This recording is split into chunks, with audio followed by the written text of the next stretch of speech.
obviamente estamos ubicados en un proceso que corresponde a una alteración inflamatoria o circulatoria, más allá de que esto se manifieste como un espacio o una, digamos, un área de clivaje a distintos planos de la epidermis o de la dermis, implica siempre un mecanismo inflamatorio, ya sea como inicio o como reacción secundaria. Por lo tanto, para ubicarnos en nuestro algoritmo diagnóstico que ya hemos esbozado la otra vez, estábamos dentro de las dermatosis o alteraciones cutáneas inflamatorias con alteraciones epidérmicas, y estas alteraciones epidérmicas eran de 4 tipos: espongióticas y de interfaz, que las vimos junto con cerasiformes en la clase anterior, y ahora nos vamos a abocar a las vesicoampollares, sobre todo, y pústulas, que las incluimos dentro de este grupo. Dentro de los conocimientos previos, acá tenemos la estructura de la epidermis con sus distintas capas. Esta es la capa basal epidérmica, que descansa sobre la zona de la membrana basal. Hablamos de zona de membrana basal y no de membrana basal, porque la membrana basal en sí es una estructura que recién se puede definir muy bien con la microscopía electrónica.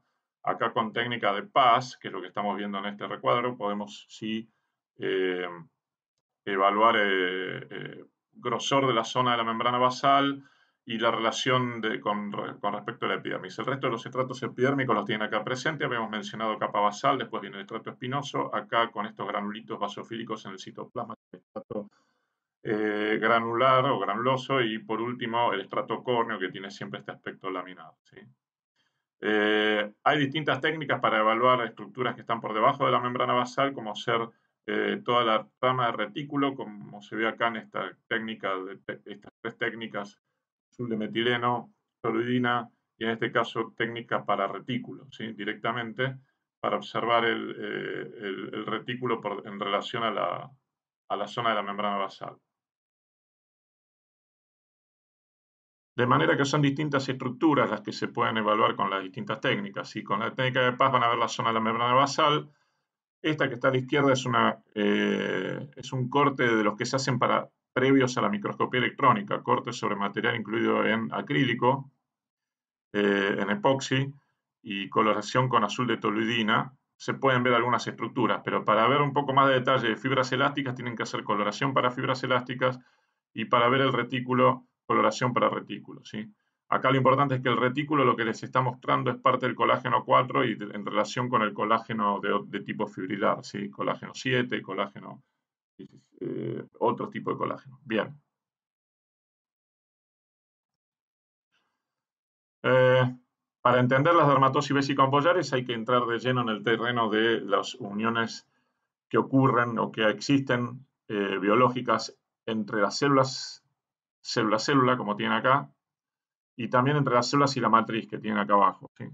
Entonces, uniones célula-célula, hay varios ejemplos, pero de los que las uniones estrechas, uniones adherentes, las gap junction, ¿sí? Todas esas son uniones entre células que tienen distintas importancias o distinta relevancia de acuerdo al tipo de epitelio del cual estemos hablando. En la epidermis y en los epitelios pavimentosos y los planos estratificados, la unión por excelencia y que vamos a ver en detalle son los desmosomas, ¿sí? En cuanto a unión entre células y matriz, tal vez la más conocida y más importante son los hemidesmosomas. En ambos casos, desmosomas y hemidesmosomas, el rol que cumplen es organizar los filamentos intermedios o tonofilamentos, que en el caso de la célula epitelial, por excelencia, esos filamentos intermedios son filamentos de queratina. Entonces lo que hacen es organizan los filamentos de queratina en las uniones intercelulares, de manera de que funcionen como un sincicio en cuanto a fuerzas de tracción y de delimitación de medios, ¿sí? Medio interno, medio externo. Mientras que los hemidemosomas sería el equivalente, pero en el cual los filamentos intermedios, queratinas en este caso también, interactúan con la matriz. Una estructura bastante compleja, si vamos a ver en mayor detalle. Acá tienen un desmosoma. Son estructuras que ya se pueden vislumbrar a nivel de la microscopía electrónica. Acá tienen un desmosoma en microscopía electrónica. Esto es una porción de una célula. Acá a la izquierda otra porción de una célula adyacente. Y entre ambas tienen la visualización del desmosoma en microscopía electrónica, donde Obviamente, la superposición de estructuras le va a dar elementos que son de mayor pasaje de electrones o de menor pasaje de electrones, lo que le va a dar áreas electrón densas y áreas electrón lúcidas o claras, ¿sí?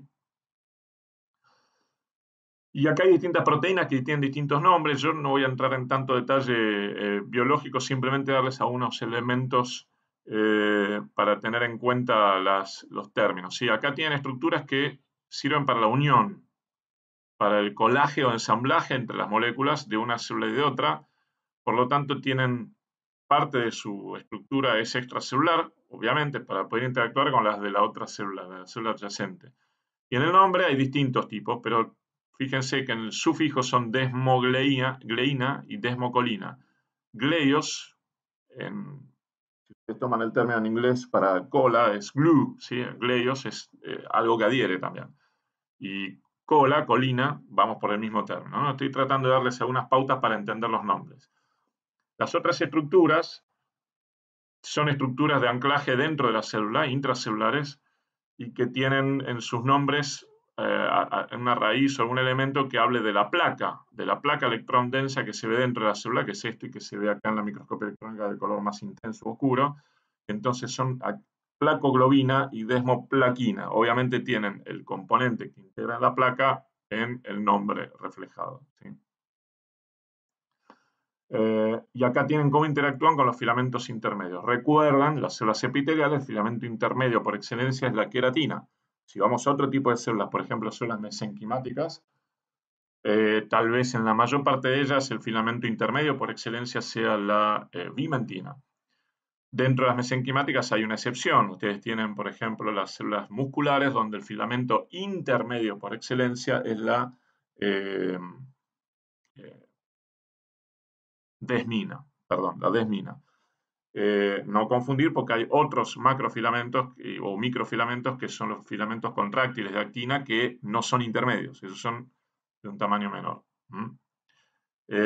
Por último, el filamento intermedio por excelencia en todo lo que es estructuras neuronales o derivación neuronal o de cresta neural en general es la proteína gliofibridar ácida. Entonces ahí tienen todos los filamentos intermedios. Como estamos viendo epitelio, desprendiéndose dentro mismo del epitelio o de otras estructuras como la dermis, el filamento intermedio en este caso es las citoqueratinas. Entonces, los desmosomas son los que vamos a estudiar y tiene diferencias con, por ejemplo, las uniones estrechas, ¿no? La subclase de molécula de adhesión presente son distinta composición de la placa citoplasmática, la naturaleza del elemento del citoesqueleto asociado, ya que las uniones estrechas no interactúan con filamentos intermedios, sino con otro tipo de filamentos, tipo microfilamentos, ¿sí? Hay moléculas de adhesión, acá tienen las caderinas, integrinas, selectinas e inmunoglobulinas, todas adhieren, esto lo vamos a pasar, acá tienen la estructura del desmosoma con las distintas proteínas que fuimos mencionando, desmoplaquina 1 y 2, distintos tipos de desmoplaquina, recuerden el nombre, está ubicado en la placa, dentro de la célula, emboplaquina y periplaquina ayudan a conformar y a la estructura de la placa en el desmosoma. Lo mismo la placoglobina. Ahora, si vamos a las moléculas de adherencia, son las desmogleínas y desmocolina que las tienen acá y de una manera tienen una porción extracelular, el espacio intercelular, como lo tienen acá, y son las que interactúan produciendo la adherencia entre una célula y otra, ¿sí? Ahora tenemos la estructura del hemidesmosoma. Acá la interacción es entre célula, que la tienen arriba, con las queratinas, interactuando con la placa. Esta es la membrana citoplasmática. La placa, que es similar en realidad o con una estructura homóloga a la del desmosoma, pero en este caso con otro tipo de moléculas con porción extracelular que sirven a la adherencia con estructuras de la membrana basal. La membrana basal en sí está conformada básicamente por una red de colágeno 4, que es lo que en el microscopio electrónico se ve como lámina densa. Recuerden, colágeno es una molécula mayormente fibrilar, ¿sí? Colágeno tipo 1, tipo 3, son colágenos que su estructura termina conformando fascículos, si lo quieren, son fasciculares, ¿sí? Ustedes lo ven en un corte de la dermis como fascículos de colágeno, que es lo que se ve en la dermis reticular o un retículo, ¿sí? El colágeno de tipo 2, que es potestad del cartílago, también es un colágeno de tipo fascicular o de estructura fibrilar. Y tal vez acá la gran estrella en membrana basal es el colágeno 4, porque es distinto. El colágeno de tipo 4 forma una red distribuida en forma de una lámina, ¿sí? ¿Se entiende? O sea, cortado en sentido transversal, ustedes ven una línea, pero en realidad es una lámina, y por eso es importante. El colágeno 4 entonces constituye las membranas basales de todo el organismo, no solamente epiteliales, sino membranas basales rodeando estructuras vasculares, a veces neurales también, dependiendo del tipo de nervios, y algún otro tipo también de estructuras. Entonces acá tienen la complejidad en la estructura del hemihemosoma, filamentos intermedios. En el caso de la célula basal, que es la que nos tiene en cuenta, el filamento intermedio son de queratina 5 y 14. Las citocratinas siempre van en pares, ¿sí? Una citocratina del grupo de las ácidas y otra citocratina del grupo de las básicas, y siempre van en pares, ¿sí? 5 y 14 son las que caracterizan a la célula basal. Acá tienen la placa del hemihemosoma, ¿sí? Esta es la membrana citoplasmática, la tiene a este nivel, y acá están las moléculas de adhesión con sus porciones intra y extracelulares, ¿sí? En el caso de las células basales, ojo porque hay términos acá que han surgido no desde el punto de vista de la nomenclatura anatómica, sino desde el punto de vista de estudio de enfermedades, ¿sí? Tienen el BPAG1 y el BPAG2. El nombre viene de bullous pemphigoid, pemphigoide ampollar, es una enfermedad. Y hay un pemphigoide ampollar, un BPAG1, que es meramente intracelular y que conforma parte de la placa dentro del mismo soma, mientras que el BPAG2 está formando parte ya de la estructura de unión, ¿sí? De la placa externa, y el BPAG2 tiene una porción extracelular, con lo cual, claro, visto en un microscopio óptico, esto se ve todo muy pegado y en un mismo nivel en la parte basal de la célula, pero cuando uno lo va a analizar desde el punto de vista de microscopía electrónica, están a distinto nivel. Bien.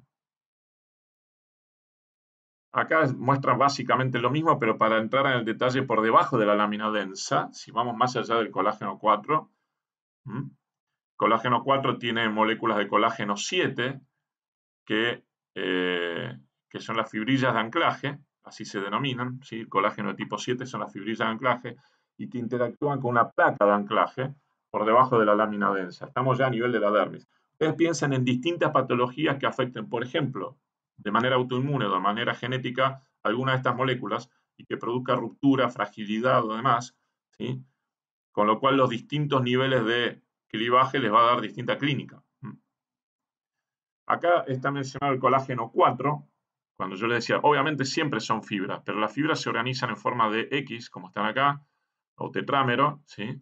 Y esto se distribuye, en este caso la fibra de colágeno 4 está vista desde arriba. O sea, si ustedes ven el corte de microscopía electrónica, donde se ve la lámina densa, este corte en 4 que se ve aquí, debería verse de costado para ver una lámina, ¿sí? En cambio, la fibra de colágeno de tipo 7, la fibra de anclaje, tiene una forma de fibra, justamente, no es una estructura laminar. Fíjense cómo funciona el colágeno de tipo 4 en condiciones de extensión de la piel, como está acá en el tetrámero, o formando la red de gallinero, el alambre de gallinero, el chicken wire, así le dicen en inglés, alambre de gallinero, ¿sí? Un poco más laxo en casos donde la piel esté en condiciones de pliegue o no está en condiciones de extensión. Bien. Yendo de lleno entonces a las enfermedades vésico-ampollares, lo que vamos a mirar son tres cosas. Por un lado, en una biopsia, ¿no? El nivel anatómico de la ampolla, y acá hay distintas opciones, que sea dentro de la capa córnea o subcórnea, o sea, inmediatamente por debajo de la capa córnea. Dentro del estrato espinoso, que esté justo por arriba del estrato basal, suprabasal, o que esté subepidérmico. O sea, la diferencia entre el suprabasal está la capa basal queda por debajo, mientras que el subepidérmico la capa basal queda por arriba. O sea que en algunos de estos casos estamos hablando de diferencias muy, muy, muy sutiles en el microscopio. Otra cosa que evaluamos es el mecanismo por el cual se está produciendo, y eso lo podemos saber acerca de si hay o no hay depósitos inmunes, si esa ampolla es autoinmune, o sea, con autoanticuerpos dirigidos contra alguna de las estructuras que mencionamos, o no lo hay. Eso se puede ver por inmunofluorescencia, buscar depósitos de inmunoglobulinas a distinto nivel de lo que estamos mencionando. Y el tercer punto que miramos son las células inflamatorias. ¿Qué tipo de célula inflamatoria hay? Si hay eosinófilos, que habitualmente siguen los depósitos de IgG, si hay neutrófilos que habitualmente siguen los depósitos de IgA. Dentro de los mecanismos o causas, ya mencionamos algunas, pero las más importantes son causas genéticas, donde hay una alteración constitucional o en la constitución de las moléculas de alguna de las tantas moléculas que hemos mencionado y muchísimas más que no hemos mencionado. Causas inmunológicas al final de la lista con autoanticuerpos dirigidos contra algunas de las estructuras mencionadas. Y en el medio tenemos distintas causas físicas, por mencionar, por ejemplo, el roce constante, la clásica ampolla en el jugador de fútbol que utiliza un tipo de calzado nuevo, o en la mujer que se pone calzado con tacos para una fiesta y que en algún punto produce un roce durante toda una noche, y eso produce una ampolla que es a nivel, sobre todo,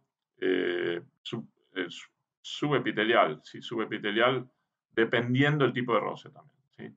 Hay causas metabólicas donde el déficit de alguna sustancia puede producir necrosis epidérmica y esto hace que se produzca una ampolla, o causas medicamentosas donde hay necrosis también de células epiteliales a distinto nivel. Causas infecciosas también pueden producir acantolisis por causas infecciosas. Estamos hablando de acantolisis, es un término que lo vamos a ver ahora y que hay que distinguir de algo que ya habíamos visto en la clase de dermatosis inflamatorias tipo eritemato escamosa, que era la acantosis. Una cosa es acantosis, ensanchamiento de la papila, perdón, de la cresta interpapilar, y otra cosa es acantolisis, que es la lisis o la ruptura de los acantos, de los puentes intercelulares. Las espinas que se ven en el estrato espinoso, esos son los acantos.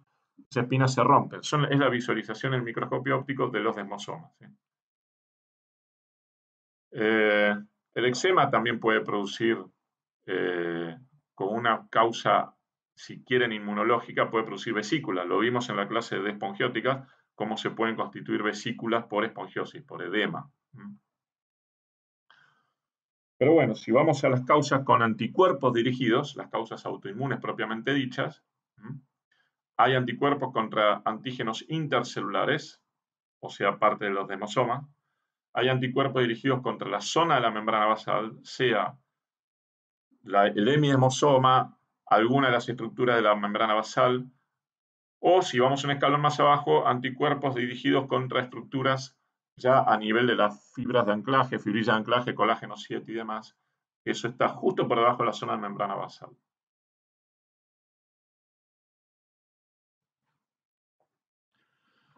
Bien, entonces, entidades con anticuerpos antiantígenos intercelulares, clásicamente los pénfigos.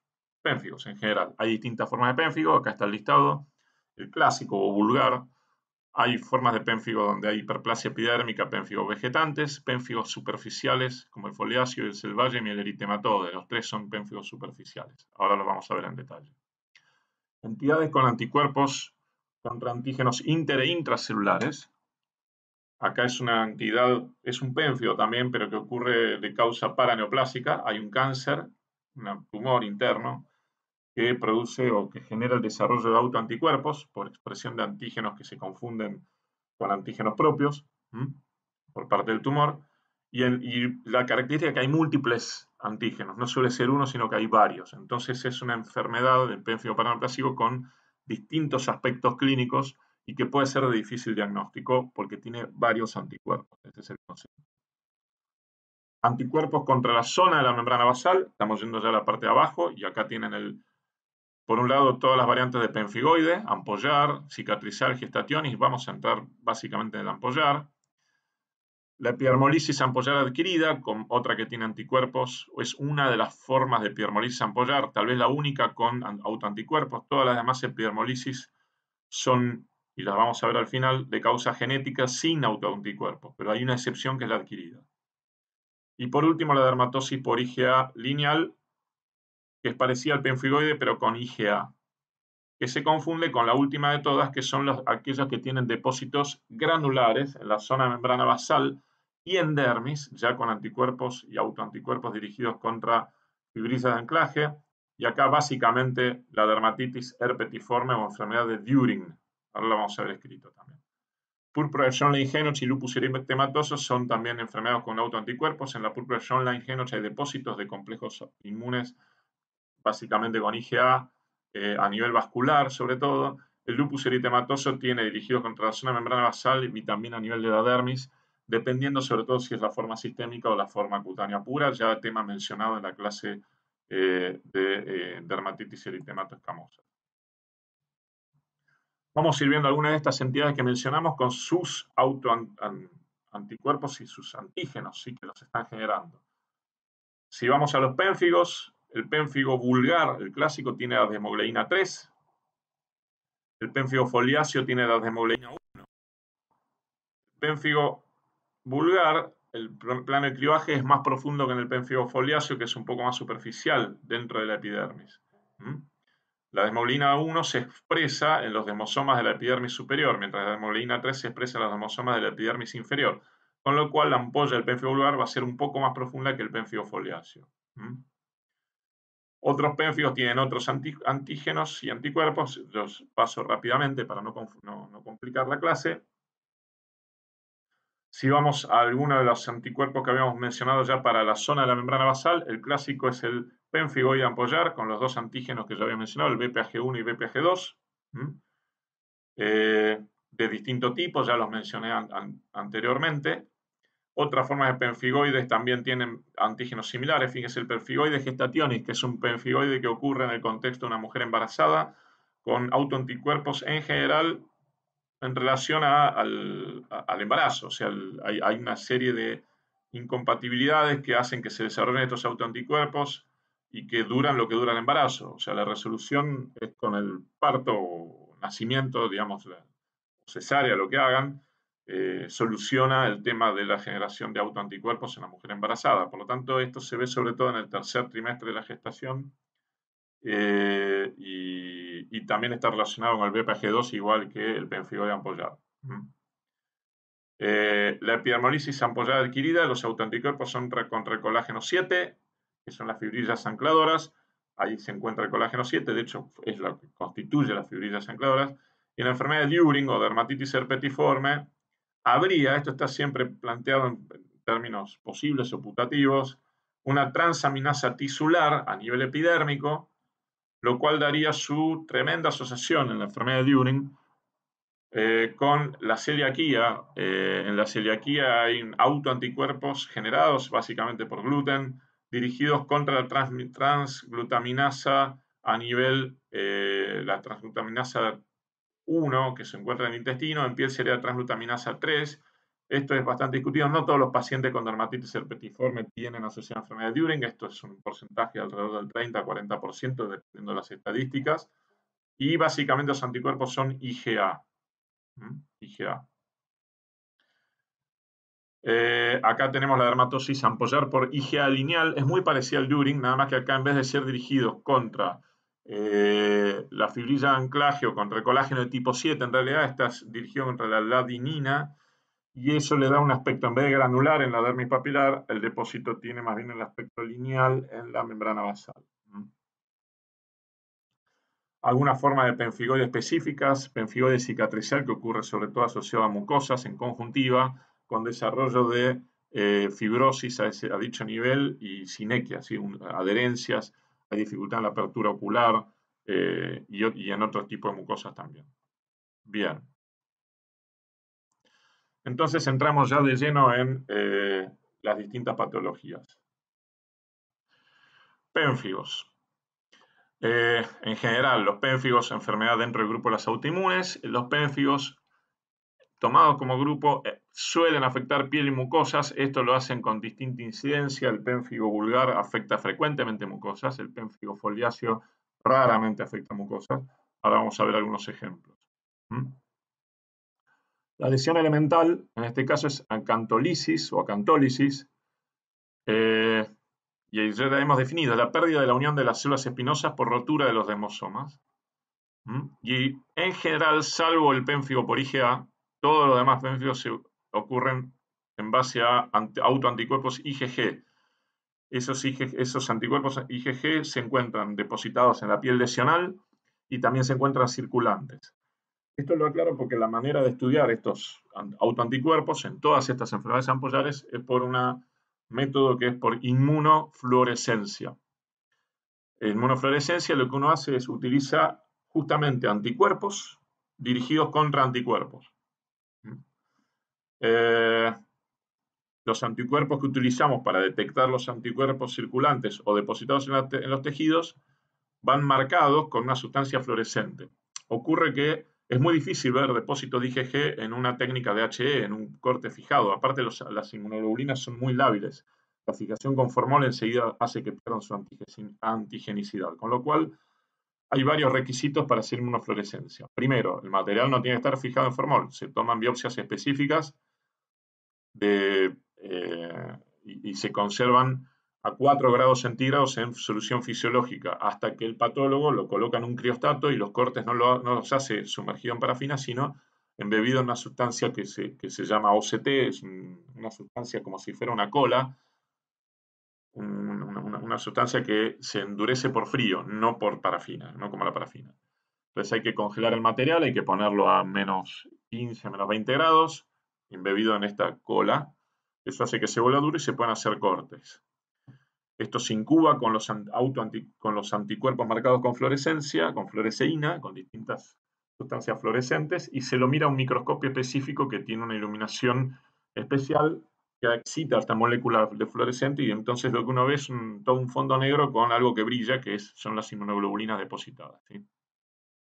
Si uno lo que hace es esta técnica de inmunofluorescencia sobre el corte de una lesión o sobre el corte de la piel del paciente, lo que está haciendo es una inmunofluorescencia directa. Uno está buscando directamente el anticuerpo depositado en la piel lesional o perilesional, ¿sí? En cambio, si lo que uno busca son anticuerpos circulantes, lo que uno tiene que hacer es, primero, obtener suero del paciente. Ese suero, exponerlo a un corte, no del paciente, un corte de un tejido sano que tenga el antígeno contra el cual están dirigidos esos anticuerpos circulantes. Entonces, claro, no tenemos piel humana para cortar. El equivalente a piel humana que tenemos guardado en los distintos institutos son esófago de mono, que tiene una estructura muy similar a la piel, o vejiga de rata, no tan similar, pero comparte algunos de los anticuerpos. Y si se produce el depósito de esos anticuerpos, quiere decir que están circulantes, porque estamos estudiando el suero del paciente. Después que lo exponemos a ese tejido problema, ¿sí? En realidad el suero es el problema, pero ese tejido testigo, lo que hacemos es cortes histológicos del esófago de mono o de la vejiga de rata y vemos si se depositó. Eso se llama inmunofluorescencia indirecta. Entonces hay manera de ver anticuerpos depositados en tejidos y hay manera de ver anticuerpos circulantes, que para poder verlos los obligamos a depositarse en tejidos y ahí los estudiamos. ¿Está? Bien. Los pénfigos, como veníamos mencionando entonces, hay algunos que son más superficiales, dependiendo la desmogleína o desmocolina con la cual estén dirigidos los anticuerpos, ¿sí? Dentro de esto, lo clásico es el pénfigo seborreico y el pénfigo foliáceo. Ya vieron mencionado en varios puntos una variante de pénfigo foliáceo que se llama fogo selvagem, esto es portugués. Es un pénfigo foliáceo endémico. ¿Endémico dónde? Endémico obviamente en Brasil, en el área de Mato Grosso, Minas Gerais en general, y el término quiere decir fuego, fuego salvaje. Se creía antiguamente gente que entraba en la selva o que se metía en los bosques. Había algún factor ahí que todavía hoy no está muy en claro. Se supone que hay alguna infección superficial que genera los autoanticuerpos. Hay una cantidad de teorías y demás. En Argentina es extremadamente raro, solamente obviamente porque esto es endémico. Los pacientes se van de Mato Grosso, vienen a Argentina, alguno puede llegar a expresar la enfermedad en el poco tiempo subsiguiente, si no, no se desarrolla acá. Está relacionada con el sitio, con el lugar, ¿sí? Las variantes de pénfigos más profundos, dijimos el pénfigo vulgar, clásico, pénfigo vegetante también, y hay formas específicas como pénfigo paraneoplásico que mencionamos, con múltiples autoanticuerpos, y pénfigo medicamentoso. El pénfigo vulgar es el más frecuente y el de peor pronóstico. Produce ampollas que son de un tamaño intermedio, alrededor de 1 centímetro, con exposición de piel que todavía tiene capa basal, porque la acantolisis ocurre dentro de la epidermis, pero puede haber infecciones sobre eso que pueden complicar la sobrevida del paciente y de ahí viene la morbimortalidad del 20 al 40%, especialmente porque estos pérfidos afectan mucosa. Comienzan habitualmente en mucosa oral o en área periumbilical y ahí es donde se complica. Infecciones sobre lesiones que no llegan a ser úlceras porque en realidad está todavía la capa basal, pero que exponen gran parte del tegumento, digamos, sin una protección adecuada y eso genera infecciones como una complicación. La extensión de piel puede extenderse también a región genital, la mucosa conjuntival, e inclusive tener alteraciones en esófago, faringe y laringe. Recuerden que el epitelio del esófago expresa antígenos a nivel de desmosomas similares o relativamente parecidos a los de la piel. Signo de Nikolsky es un elemento clínico que debo mencionar, que es cuando ustedes producen un desplazamiento de la piel sana con el dedo, producen la lesión. ¿Sí? Es reproducir la lesión en la piel sana por método de tracción de la piel. ¿Sí? La alteración en la composición del epitelio que reviste produce un gran desequilibrio hidroelectrolítico en estos pacientes que llevan a ser tratados con los mismos cuidados que un paciente quemado, un gran quemado. Grandes porciones de la epidermis padecen de esta patología y el paciente tiene que tener los extremos cuidados que tienen con un quemado en el sentido del desequilibrio hidroelectrolítico. Y la lesión elemental histológica es la acantolisis que ocurre por arriba de la capa basal, acantolisis suprabasal. Y acá tienen la imagen histológica, fíjense que hay un plano de clivaje, por debajo de la ampolla lo que ven es la capa basal, y ven toda la hilera de capa basal rodeando las papilas dérmicas que quedan proyectadas hacia el espacio de esta ampolla con el revestimiento basal. Por arriba, el resto del epitelio. Está claro que esto se está produciendo un clivaje predominantemente suprabasal, no en todo el epitelio, sino suprabasal, inmediatamente arriba de la capa basal. Pueden encontrar células sueltas en el contenido de la ampolla y hay una retracción de las células basales. Al perder los desmosomas, tanto las células sueltas que están acá como las células basales retraen su citoplasma. Normalmente el citoplasma del estrato espinoso está las células están muy extendidas por las uniones intercelulares que ustedes vieron en la primera clase. Acá se rompen las uniones intercelulares y se retrae la célula. Entonces la célula tiene como un reborde, ¿ven? Las células están muy redonditas, el citoplasma es mucho más pequeño que una célula del estrato espinoso normal y eso son células acantolíticas, así se llaman porque son productos de acantolisis. Mientras tanto, a la célula basal le pasa lo mismo, se retrae el citoplasma en la porción superficial. Y eso da un aspecto, la célula tiene este aspecto como redondo arriba, y todas una al lado de la otra lo han denominado un poco artísticamente como lápidas, ¿sí? En inglés la palabra tombstone, la lápida, la famosa piedra de tumba, ¿sí? Que tiene esa forma redondeada, ¿sí? En distintas orientaciones, ¿sí? Acá tienen el borde de la lesión, cómo se va produciendo inicialmente. ¿Se acuerdan que yo había dicho que las lesiones desde el borde hacia el centro reflejan la evolución temporal de las lesiones? ¿Sí? Entonces este es el borde de la lesión y ven cómo empieza. Empieza siendo un clivaje pequeño suprabasal y las células basales retraen su citoplasma. Algunas de las células por arriba se desprenden por acantólisis y son las que aparecen sueltas en estas lesiones. Esta es la clínica. Inicialmente lesiones que oscilan cerca del centímetro, 2 centímetros como máximo.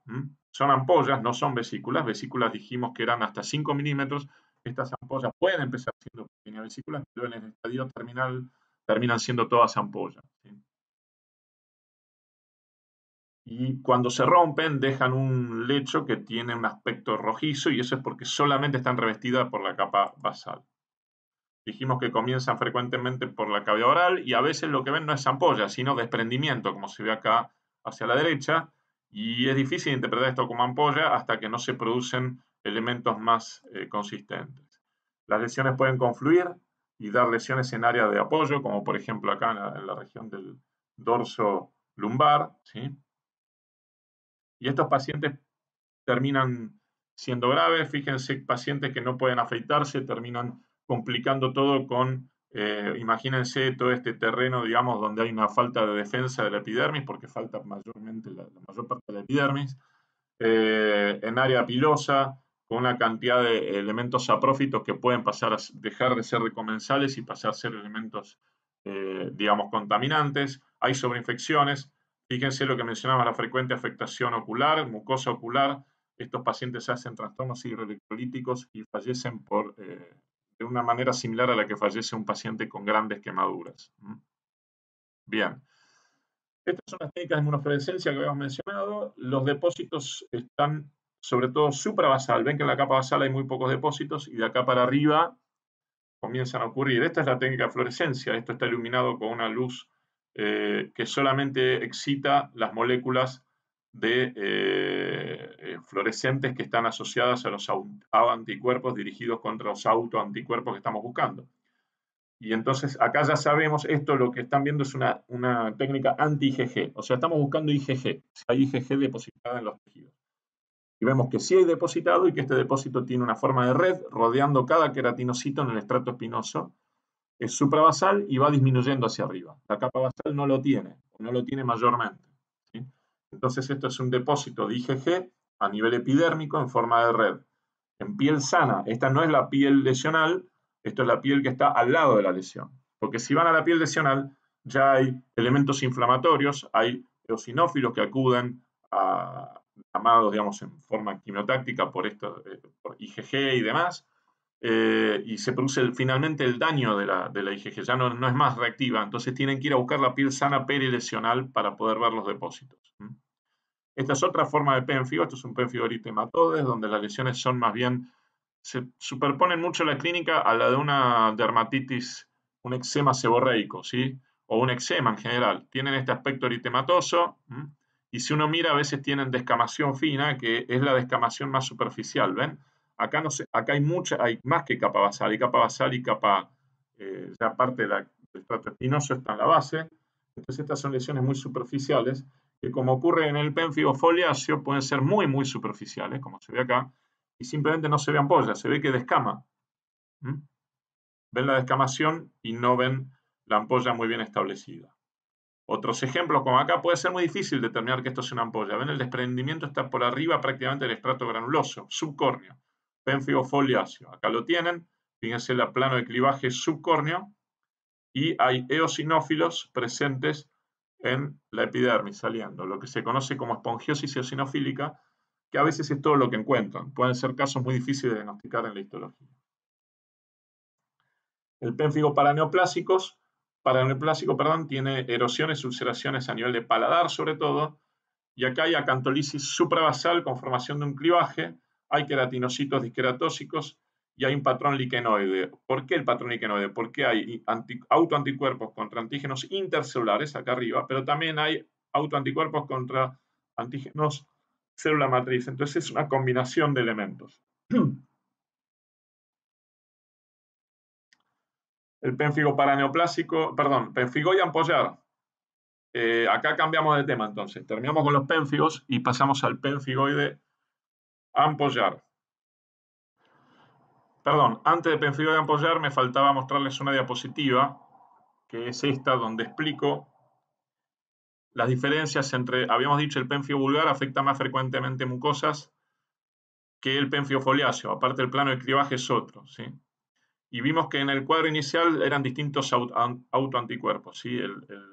En el caso del pénfigo vulgar, los anticuerpos están dirigidos fundamentalmente contra la desmogleína 3, que acá está representada en rojo, mientras que en el pénfigo foliáceo el anticuerpo está dirigido fundamentalmente contra la desmogleína 1, que acá está demostrado en este punto. Lo que muestra este cuadro es la distribución de la desmogleína 3 y la desmogleína 1 en piel, a la izquierda, toda esta parte es piel, contra mucosa, ¿sí? Entonces tienen en la piel, la desmogleína 3 se ubica a nivel basal, sobre todo, es suprabasal, y la desmogleína 1 se ubica sobre todo en las partes más altas del epitelio, en la piel. Mientras que en la mucosa, ambas se ubican de manera similar en las partes más altas del epitelio mucoso. ¿Qué quiere decir esto? Que cuando ustedes tienen un autoanticuerpo contra la desmogleína 1, que es el pénfigo foliáceo, ¿sí? En la piel va a producir un desprendimiento superficial. En la mucosa no produce nada, porque si bien está afectada desmogleína 1, la deshemoglobina 3, que tiene prácticamente la misma distribución, no está afectada. Entonces las células se mantienen unidas. Por eso el pénfigo foliáceo no produce tantas alteraciones mucosas como sí lo hace el pénfigo vulgar. El pénfigo vulgar son ampollas más profundas en la piel, porque van dirigidos contra la deshemoglobina 3, los anticuerpos, los autoanticuerpos, y en la mucosa, la deshemoglobina 3 se distribuye con la misma distribución de deshemoglobina 1, pero fíjense cómo llega más profundo acá. Entonces, a ese punto no queda no hay ninguna deshemoglobina 1 que pueda ayudar, entonces el pénfigo vulgar sí produce lesiones mucosas. Bueno, dicho esto, sí pasamos entonces a pemfigoide ampollar. Acá ya cambiamos de nivel, porque en este caso estamos hablando de ampollas subepidérmicas. Acá ya la capa basal pasa del lado de arriba, del techo de la ampolla. Son pacientes grandes, mayores de 60 años. Las ampollas también son grandes, tensas, estamos hablando de arriba de 2 centímetros, 3 centímetros. Son de difícil ruptura, porque justamente el techo es la epidermis en forma completa. O sea, tienen que hacer un traumatismo grande para romperlas, hay que hacer un gran esfuerzo, son bullas, son como burbujas muy, muy grandes de difícil ruptura, están llenas de un líquido ceroso amarillento. La ubicación clásica de las lesiones es en las caras flexoras de las extremidades superiores e inferiores, ingles, las axilas y la parte baja del abdomen. Pemfigoide ampollar raramente afecta mucosa, a veces puede haber prurito. El paciente suele estar en buen estado general. Básicamente es peor el pénfigo vulgar que el pemfigoide ampollar, ¿sí? Y dijimos que la ampolla es subepidérmica. Una vez más, acá está mostrada la estructura molecular de la zona de la membrana basal. Los antígenos clásicos del pemfigoide ampollar son el BPAG1, Bullous pemphigoid antigen 1, y el BPAG2, Bullous pemphigus antigen 2, ¿sí? Distintas variantes, no importa. Todo esto acá está mostrado de los mecanismos por el cual se produce la lesión. Esto un poco es repetición de lo mismo que ocurre en pénfigo vulgar y en otras patologías ampollares, ¿sí? Básicamente una activación del complemento, con lo cual cuando ustedes estudian por inmunofluorescencia, la IgG la van a ver en este caso depositada en forma de línea en la zona de membrana basal, no van a ver la red epidérmica que veíamos antes. Y además en ambos casos, pénfigo vulgar y pemfigoide ampollar, otro depósito que se ve es el del complemento. Y recuerden que ustedes estudiaban complemento y el complemento tiene distintas vidas medias, los distintos componentes del complemento, pero uno de los que más vida media tiene es el C3. Entonces, una cosa que estudian los patólogos es el depósito de C3. Muchas veces es más sensible que la IgG, pero bueno, no es tan específico en el diagnóstico. Yo necesito ver IgG para ver un pemfigoide ampollar, lo mismo que para ver un pénfigo vulgar, y con la distribución clásica de cada uno de ellos, ¿sí? Pero estas inmunofluorescencias van acompañadas entonces IgG, C3, y obviamente también hacemos los anticuerpos que deben dar negativos. IgA debiera dar negativos, salvo en el pénfigo IgA o salvo en el pemfigoide, perdón, en la IgA lineal, que sí son IgA. Y hacemos también IgM, que es un autoanticuerpo poco específico, pero que se ve muy frecuentemente en todos los pacientes lúpicos. Básicamente, IgM para lúpicos, para líquen plano también puede haber IgM. Bien, sigamos. Acá tienen la inmunofluorescencia entonces de un paciente con pemfigoide ampollar. Ven el IgG, la IgG, marcando la zona de la membrana basal, el clivaje donde mayormente el depósito se produce en la base de la ampolla, puede haber parte en el techo. Y acá tienen a la derecha lo que se ve entonces es una inmunofluorescencia indirecta. Esto es suero de un paciente con pemfigoide ampollar cruzado con, por ejemplo, esófago de mono o más probablemente vejiga de rata. Y lo que hacen es ver el depósito en la zona de la membrana basal de ese epitelio, ¿sí? Entonces esto quiere decir que el paciente además tiene anticuerpos circulantes.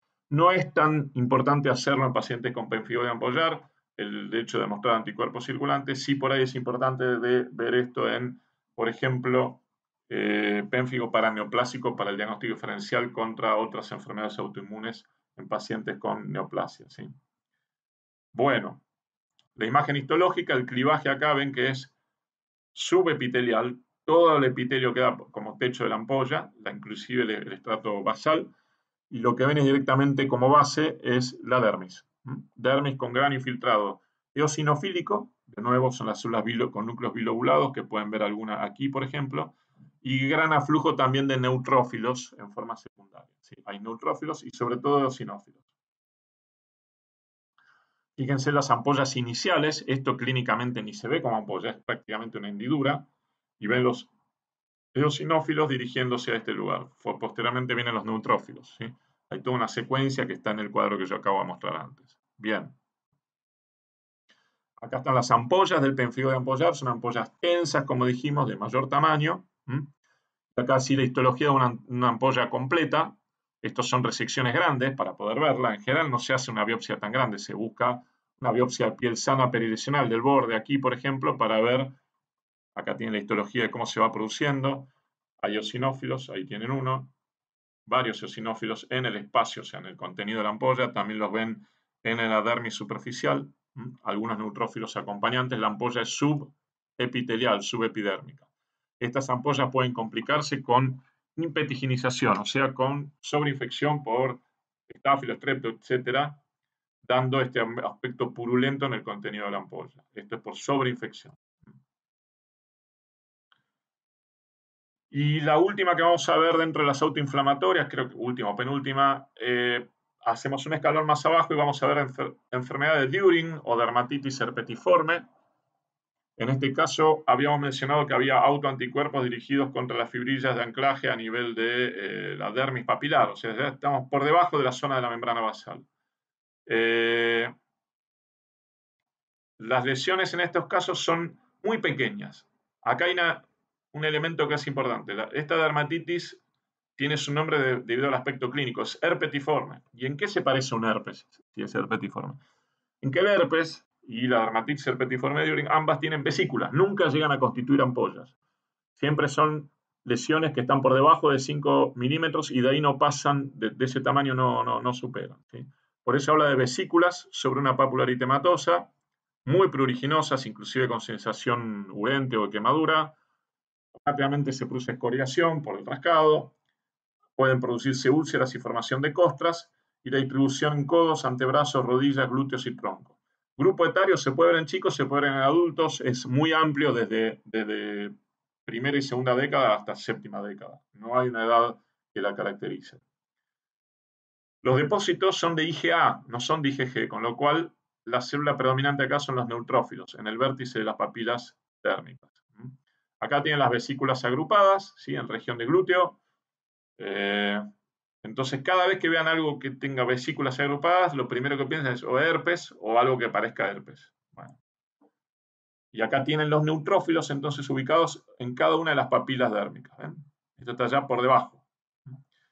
Pueden confluir 2 o 3 de estos dando una pequeña vesícula. Esto en diagonal desde esta punta hasta esta debe representar aproximadamente 3-4 milímetros. Acá tienen, ¿ven? Las vesículas que son a punto de partida de neutrófilos en las papilas dérmicas. Y se hacen las técnicas de inmunofluorescencia para IgA, en este caso, acá casi no se lee, pero es IgA, van a ver los depósitos a nivel de las granulares, ¿no? A nivel perivascular, en la dermis papilar, y en algún caso pueden verlos siguiendo acá granulares en la unión entre la epidermis y la dermis. Si solamente ven depósitos lineales a este nivel, igual que en la IgG del pemfigoide ampollar, pero con IgA, lo que están viendo es una dermatosis por IgA lineal, que creo que puede haber algún ejemplo por ahí dando vueltas. Más imágenes de abscesos a nivel de la papila dérmica o microabscesos en la enfermedad de During. Acá está lo que mencionábamos de la enfermedad por IgA lineal. Esto ya es distinto, ven que no son granulares, es una línea siguiendo la unión entre la epidermis y la dermis con IgA.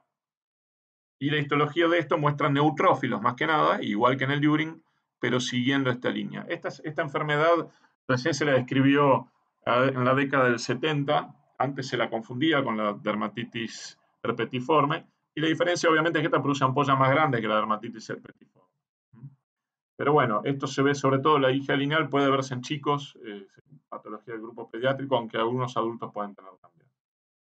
Bien, ahí terminamos las enfermedades autoinmunes produciendo ampollas. Vamos a ver algunas causas físicas. Esto es epidermis modificada por el pasaje de corriente eléctrica. El pasaje de corriente eléctrica Es un tema que uno dice, bueno, pero ¿por qué? ¿Cómo puede ocurrir esto? Bueno, hoy día es bastante raro, obviamente hay grandes, los centros para los grandes quemados reciben no solamente quemados por calor o por fuego, sino también quemados por pasaje de electricidad. Pero esto tenía una relevancia muy importante años atrás, en la época donde, en épocas de torturas y demás, todavía hoy esto no ha sido excluido en el mundo actual, pero bueno, obviamente los daños por picana o por pasaje de electricidad producen estos cambios en la epidermis con los queratinocitos que se vuelven estirados, todos en el mismo sentido, dando una imagen que ha sido descrita como de espigas de trigo en el viento, ¿no? Que hacen este flameo. Para los más antiguos era frecuente ver nuestros trigales en Argentina, hoy día todo eso ha sido reemplazado por soya, con lo cual no se ve más o tantos campos de trigo, ni el fenómeno este de espigas de trigo en el viento. Pero bueno, cuando ustedes ven esto es pasaje de electricidad, obviamente además de modificarse los queratinocitos de toda la epidermis, se produce un desprendimiento que es subepitelial, ¿sí? Acá ven parte del desprendimiento. O sea que hay ampollas por pasaje de electricidad. Esto puede tener implicancia o relevancia a nivel de patología forense, sobre todo, ¿sí? Bien, otras causas también importantes de patología forense es la intoxicación con barbitúricos.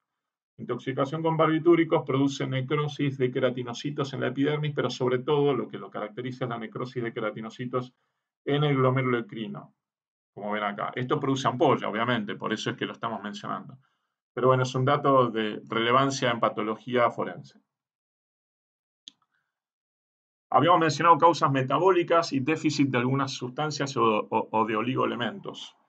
El glucagonoma es un tumor que produce glucagón. Es un tumor neuroendocrino en el páncreas, que lo vamos a ver cuando veamos patología de páncreas. Y es un tumor que puede producir glucagón funcionante o no, con lo cual el paciente puede tener algún tipo de trastorno metabólico por el glucagón en sí.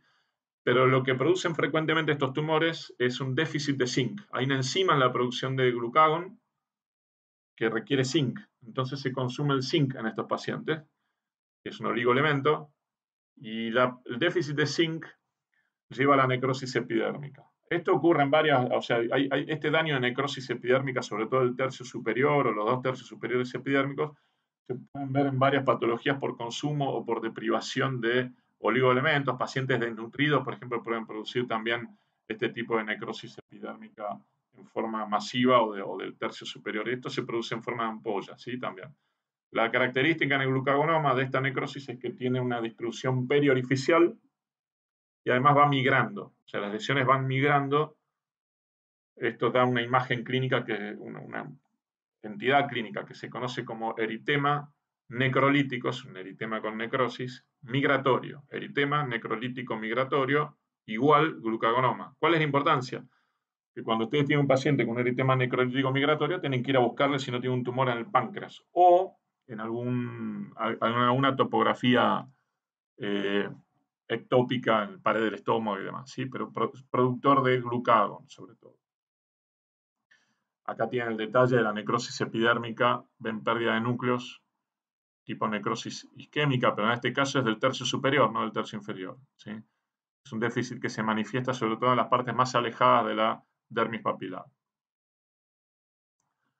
Otra causa de vesícula más que de ampolla es esta, donde ven células con multinucleación. Esto es una infección viral que produce vesículas y en el contenido de la vesícula van a ver estas células multinucleadas, este aspecto de los núcleos grandes, no diría típicos, pero con núcleos hipercromáticos.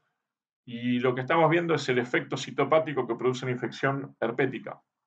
¿Sí? Entonces, estas son vesículas herpéticas. Raramente se hacen biopsias, el herpes es muy característico en cuanto a distribución, periorificial, genital, dependiendo del tipo de herpes, siguiendo trayectos neurales a nivel del tronco, en el caso de varicela zoster, etc. Son indistinguibles desde el punto de vista histológico, y la lesión elemental es vesícula, que se produce esa vesícula por acantolisis por un lado, como ven acá, se produce también por edema intercelular, hay algo de esponjosis, y hay una degeneración reticular también. Entonces son múltiples causas para producir la vesícula en los pacientes con infección herpética. A veces el herpes se disfraza clínicamente y no parece un herpes. Entonces ahí terminan haciendo una biopsia y el patólogo tiene que diagnosticar efecto citopático vinculable a infección herpética. Pero bueno, causas de vesículas en este caso. Otras causas de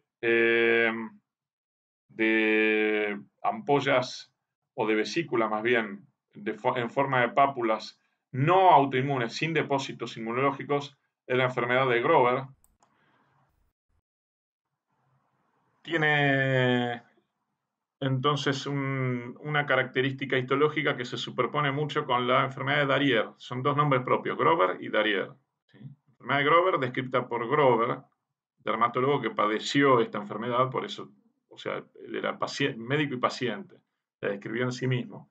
La dermatosis acantolítica transitoria. Estos pacientes, tanto en Grover como en Darrier, hay una característica histológica. Hay acantolisis, que es la ruptura de puentes intercelulares, con disqueratosis. La célula tiene una maduración hacia el estrato córneo diferente. Se producen unas células con el citoplasma muy denso, con retracción del citoplasma en relación a las células que la rodean, y estos se conocen como cuerpos redondos o corps ronds, que se ven tanto en Grover como en Darrier, las dos enfermedades. No son de causa inmunológica, acá hay una alteración genética en una enzima, que es la A2TP2. Los pacientes tienen estas pápulas distribuidas. En el caso de Grover, estas pápulas tienen aparición relacionada estacional, en el verano sobre todo. Pareciera que la sudoración fuera un gatillo en estos pacientes con Grover.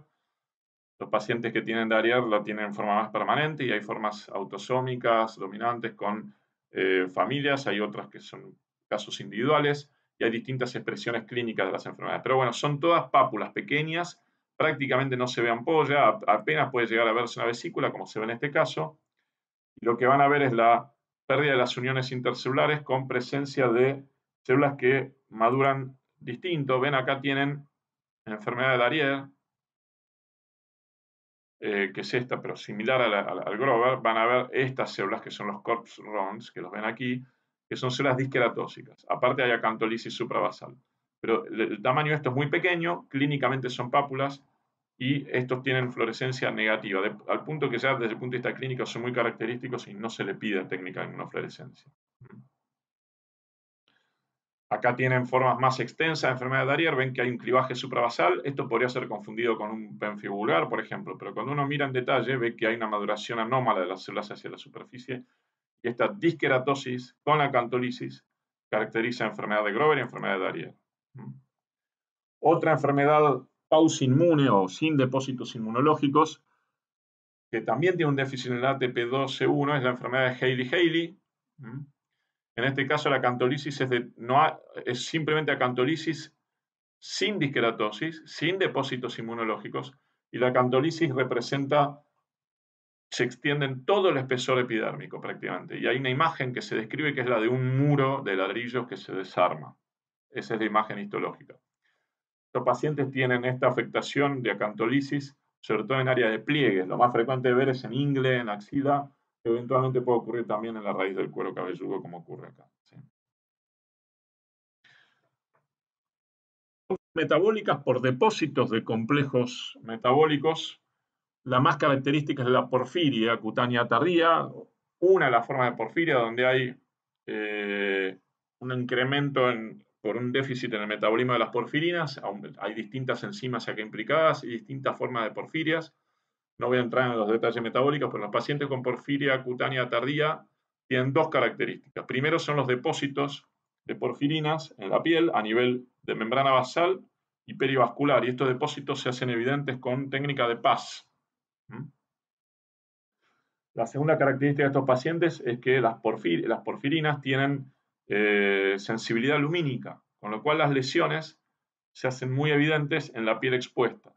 Entonces son pacientes que en general son déficits enzimáticos congénitos, con lo cual ya desde chicos tienen sensibilidad a la luz. Son pacientes que, aún sin conocer su patología, le escapan a la luz, viven encerrados o protegiéndose de la luz. Y las áreas de fotoexposición, como el dorso de manos, antebrazos y demás, terminan produciendo ampollas que son grandes y tensas. Son ampollas subepidérmicas y desde el punto de vista del clivaje son parecidas a las del penfoide ampollar, pero con una diferencia. Estas ampollas, al tener el depósito de porfirinas a nivel de la papila dérmica, le da cierta rigidez a la papila, con lo cual en vez de aplanarse la base de la ampolla, queda con ese festoneado característico. Este aspecto así como convoluto de la base de la ampolla.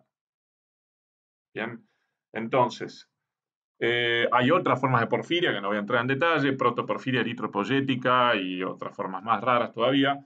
Los diagnósticos se hacen, por un lado, se sospechan desde el punto de vista clínico, se sospechan desde el punto de vista histológico también, son sin depósitos de inmunoglobulinas, sí con depósitos de porfirina, pero lo que hay que demostrar es un aumento del metabolito en sangre y en orina en estos pacientes. Entonces se estudia orina, se hace el estudio de las porfirinas. Hay que tener cuidado, la orina no hay que exponerla al sol, porque el sol, digamos, hace que uno no las detecte después. Entonces, siempre se pide que junten orina en una botella, un frasco grande. En general se pide bastante material y hay que envolverlo en papel metalizado para que no le dé el sol. ¿Sí? Bien. Y para la última parte de la clase vamos a entrar en algunos detalles dentro de lo que es epidermolisis ampollar. El epidermolisis ampollar es una serie de patologías cuyas relaciones, primero, que la mayor parte de ellas, salvo la adquirida, son de causa genética, no inmunológica, donde hay una pérdida de la estructura o de la conformación de alguna de las múltiples proteínas que conforman la zona de la membrana basal. Y la zona de la membrana basal, como ya vimos, es compleja. Tiene una porción que corresponde a la parte basal de la célula basal, la parte más baja. Después tienen la membrana basal en sí, que hay una lámina densa y una lámina lúcida por arriba. La lámina densa era el colágeno 4, la lámina lúcida es el espacio por donde transcurren las fibrillas de adherencia, ¿sí? Las BPAG2 y otra cantidad de moléculas. Y después tienen la parte de la dermis más superficial, donde están las fibrillas de anclaje. Entonces, todo esto va a dar distintos tipos de epidermolisis ampollar que en algunos casos es necesario estudiar. Para ver el detalle microanatómico de esto, hay que estudiarlos por microscopía electrónica. Y esa es la foto que están viendo. Esto es un micrótomo, como los micrótomos que se utilizan para hacer los cortes de parafina y después montarlos en un vidrio, en un portaobjetos convencional. En este caso es similar, pero con otras cosas, ¿sí? En vez de ser parafina, se utiliza acrílico, epoxi. El material se incluye en epoxi, el material es mucho más pequeño porque va a ser estudiado en microscopio electrónico a muchísimo aumento. Y en vez de ponerlo en un portaobjetos, el portaobjetos acá de vidrio se cambia por una grilla. Es una grilla metálica sobre la que va apoyado. Necesitan que parte del espacio que no haya nada. Entonces es una grilla donde ustedes van a poder analizar la porción del corte que quede entre la grilla, ¿sí? El espacio aéreo, entre comillas. Aunque esto va al vacío, no va al aire, así que no es correcto utilizar el término aéreo. Este es un corte grueso. O sea, de esos cortes se pueden levantar para microscopía óptica y se ven con mucho detalle, como acá, ¿sí? Esta es la epidermis completa, ¿sí? Y acá tienen desde la microscopía óptica hacia la microscopía electrónica a poco aumento y la microscopía electrónica a mayor aumento. Entonces tiene epidermis y dermis, este es el sector que están analizando. Aquí lo tienen a mayor aumento en una microscopía electrónica, fíjense el núcleo de la célula basal, ¿sí? Los hemidesmosomas a este aumento, y acá tienen los detalles de los hemidesmosomas con los filamentos intermedios de queratina dirigiéndose acá hacia la placa densa del hemidesmosoma, el hemidesmosoma acá está en la sigla, ¿sí? Tienen la membrana basal con sus dos componentes, una lámina lúcida aquí y una lámina densa por debajo, y hacia esa lámina densa se dirigen las fibrillas de anclaje, que son todas estas que ven acá. Entonces, esto es las distintas estructuras que van a tener que estudiar. Ven, perdón, vuelvo para atrás, esto no lo habíamos mencionado. Acá tienen la lámina lúcida, se ve muy bien, y la lámina lúcida, clarita aquí, que sigue todo este trayecto, y la lámina densa que está por debajo, y los hemidesmosomas. Entonces, básicamente tenemos que ver a qué nivel se produce el clivaje en una epidermolisis ampollar, de las formas no adquiridas, ¿sí? Las formas congénitas. Entonces, esto que mencioné son las subregiones por microscopía electrónica. Estructuras que vemos, el citoesqueleto, ¿sí? Los filamentos intermedios, las placas semidesmosomales, la membrana plasmática y los queratinocitos basales, la lámina lúcida, la lámina densa y por debajo de la lámina densa, la sublámina densa, donde hay fibrillas de anclaje. Todo lo que mencionamos recién. Si hay proteínas filamentosas también en la dermis papilar. Bueno, lo mencionado, ¿sí? La placa del hemiesmosoma, lámina densa, lámina lúcida, ¿sí?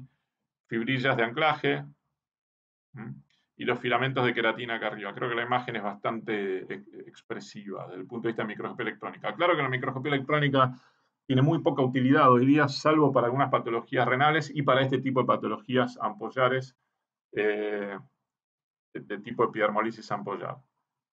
Fíjense, de nuevo, una vez más, la estructura del hemiesmosoma, lo que habíamos mencionado antes. Acá por ahí dándole mayor hincapié a cómo interactúan las fibras del colágeno 7, que son las fibrillas de anclaje, con el colágeno 1 y 3 de la dermis papilar. Este es el colágeno que ya se ve en la dermis convencional, ¿sí? La lámina densa es colágeno 4, y acá en la unión entre la placa, digamos, densa, de la placa del hemiesmosoma, atravesando la lámina lúcida, tienen el complejo de el BPAG2, que es este de acá, beta 4 alfa 6, la laminina 5, perdón, el BPAG2 lo tienen acá, y acá tienen la integrina alfa 6 beta 4 con la laminina, ¿sí? Todo esto. Recuerden que la célula basal, las citoqueratinas por excelencia son las 5 y 14.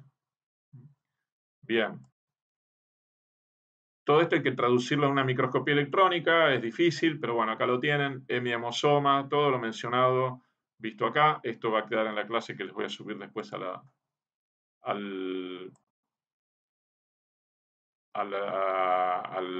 Moodle, perdón. Bien, voy pasando la superposición de las distintas estructuras en lo que veían originalmente como, ven, acá tienen la misma imagen de microscopía electrónica marcando las regiones, y en este caso yo superpongo y muestro con la misma imagen electrónica de fondo las distintas estructuras conceptuales, ¿sí? Para entender membrana plasmática a este nivel, lámina densa, lámina lúcida, etc. Esto es para expresar la tremenda complejidad y variaciones, y esto es cómo interactúan las distintas proteínas. Complejísimo el tema de, tienen los distintos niveles y cómo interactúan las distintas proteínas entre sí.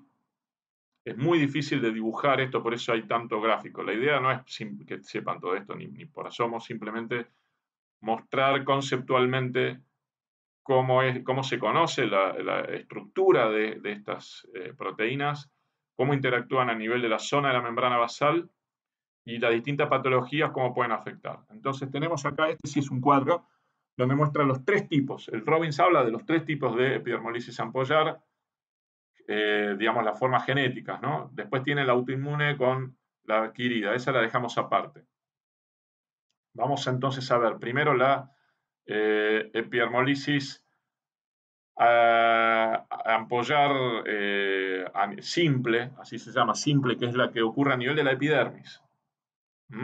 Entonces acá las alteraciones de genes ocurren sobre todo en la citoqueratina, que se ven en esa célula basal, 5 y 14. ¿Sí? Hay algunas formas que pueden tener alguna plectina, otra, pero son básicamente esto para que recuerden. Hay distintas formas, no me interesan los nombres propios, pero entiendan que una epidermolisis ampollar simple o epidérmica, porque afecta a la epidermis, la estructura básica es la citoqueratina 5 y la 14. Si voy al último grupo, tienen las dérmicas, la epidermolisis ampollar dérmica, donde la afectación genética está en estructuras que están por debajo de la lámina densa. Y acá lo clásico es el colágeno de tipo 7. El col 7A1 es el gen frecuentemente afectado, y es el colágeno de tipo 7, afirilla de anclaje. Entonces esto va a dar ampollas más profundas, no mucho más profundas desde el punto de vista distancia, es ahí nomás. Pero las consecuencias son catastróficas, porque estas epidermolisis ampollar dérmicas o dermolíticas producen cicatriz. El epitelio se va en forma completa y están dañando la dermis. Y estas cicatrices ocurren en chicos chicos, pueden ser formas adultas también, pero en general son chicos chicos, y estos son los chicos que después terminan teniendo fusión, por ejemplo, entre los dedos de las manos, porque se producen úlceras en todos los dedos, se fusionan y es la famosa mano en mitón, o sea, en guante.